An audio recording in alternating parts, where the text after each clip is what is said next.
दोस्तों 2020 में OnePlus ने 25,000 के प्राइस रेंज में OnePlus Nord को इंडिया में लॉन्च किया था, जो इंडिया का पहला बजट 5G डिवाइस था। एंड 2021 में OnePlus ने OnePlus Nord से भी कम प्राइस में OnePlus Nord CE को लॉन्च कर दिया है। एंड अब OnePlus Nord 2 को भी लॉन्च करने वाला है विद न्यू फीचर्स। तो आज के वीडियो में मैं आपको सब कुछ बताने वाला हूँ OnePlus Nord 2 के स्पेसिफिकेशन से लेके प्राइस एंड प्राइस से लेके लॉन्च डेट तक। सो वीडियो को एंड तक जरूर देखना बिना स्किप किए।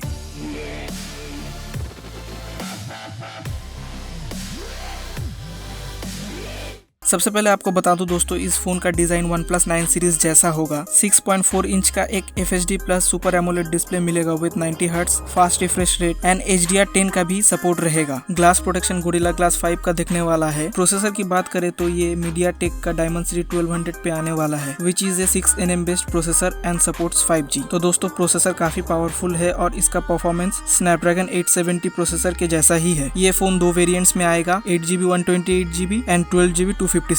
रैम टाइप है LPDDR4X एंड स्टोरेज टाइप है UFS 3.1। 4500 mAh का बैटरी होगा इसमें with 65 watt fast charging. Oxygen OS 11 के साथ आने वाला है and Android 11 out of the box मिलेगा। सेंसर्स की बात करें तो सभी तरह के सेंसर्स इसमें आपको मिल जाएगा और इन डिस्प्ले फिंगरप्रिंट भी मिलेगा। रियर साइड में ट्रिपल कैमरा सेटअप होने वाला है। 50 मेगापिक्सल का प्राइमरी सेंसर होगा जो कि सोनी का IMX766 है। 8 मेगापिक्सल का एक अल्ट्रा वाइड सेंसर और एक 2 मेगापिक्सल का डेप्थ सेंसर एंड 32 मेगापिक्सल का सेल्फी सेंसर फ्रंट में। प्राइस की बात करें तो इंडिया में अराउंड 27,000 के प्राइस रेंज में आने वाला है एंड मिड जुलाई में लॉन्च होगा। तो दोस्तों कमेंट करके जरूर बताना कि आप क्या सोचते हैं इस फोन के बारे में। एंड आज के वीडियो में बस इतना ही, मिलते हैं अगली वीडियो में। वीडियो अच्छी लगने पर लाइक कर दीजिएगा, चैनल पे नए हैं तो सब्सक्राइब करके बेल आइकन को भी दबा देना ताकि आपको अपकमिंग वीडियोस की नोटिफिकेशन मिलती रहे।